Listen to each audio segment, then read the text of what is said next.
বাধারঘাটে অবস্থিত দশরথদেব রাজ্য ক্রীড়া কমপ্লেক্স রাজ্য স্তরের জাতীয় ক্রীড়া দিবস 2025 অনুষ্ঠান অনুষ্ঠিত হয়।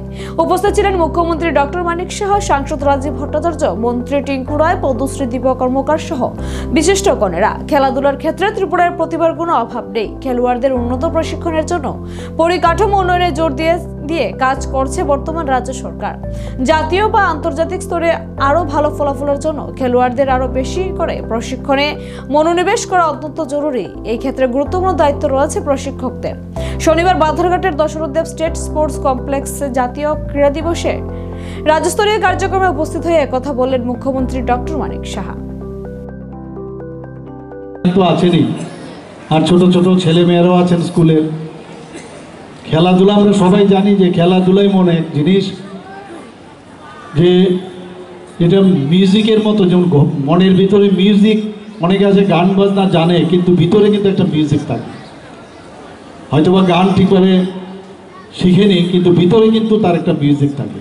ঠিক সেইভাবেই খেলাধুলা কিন্তু প্রতিটি মানুষের, প্রতিটি ছেলে জন্মের পর থেকেই দেখি ছুটাছুটি করে, মানে খেলাধুলা কিন্তু ইনবর্ন একটা, এবং তাকে স্ট্রিমলাইন করা। ধ্যানচাঁদের কথা যদি আমরা শুনি, সেও কিন্তু জন্মের এমন না যে তার ফ্যামিলিতে কেউ আপনার হকি খেলা খেলেছিল, নিজেকে সেইভাবে তৎকালীন সময়ে উনি সিপাহী হিসাবে জয়েন করেছিলেন।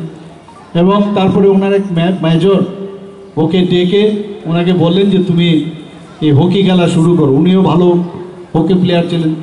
সেই জায়গায় চেষ্টার মাধ্যমে একটা মানুষ কোন জায়গায় যেতে পারে, এবং সেটাই কিন্তু আজকের তারিখে ওনাকে স্মরণ করলে আমরা বুঝতে পারি। এখানে আমার পূর্ববর্তী বক্তা বলেছেন ত্রিপুরাতে ট্যালেন্টের কিন্তু অভাব নেই।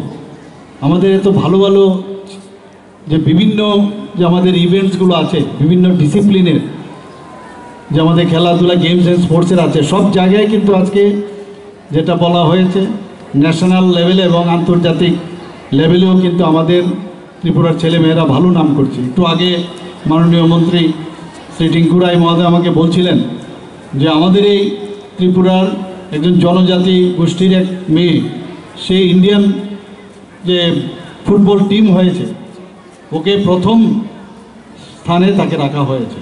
আমাকে উনি দেখাচ্ছিলেন। তো সব জায়গায় আমাদের এখানে আমরা জানি, এর আগেও যারা আমাদের স্কুল ফুটবলে আমরা দেখেছি, যারা ছেলেরা আছে, মেয়েরা, তারা কিন্তু জাতীয় স্তরে চ্যাম্পিয়নও হয়েছে।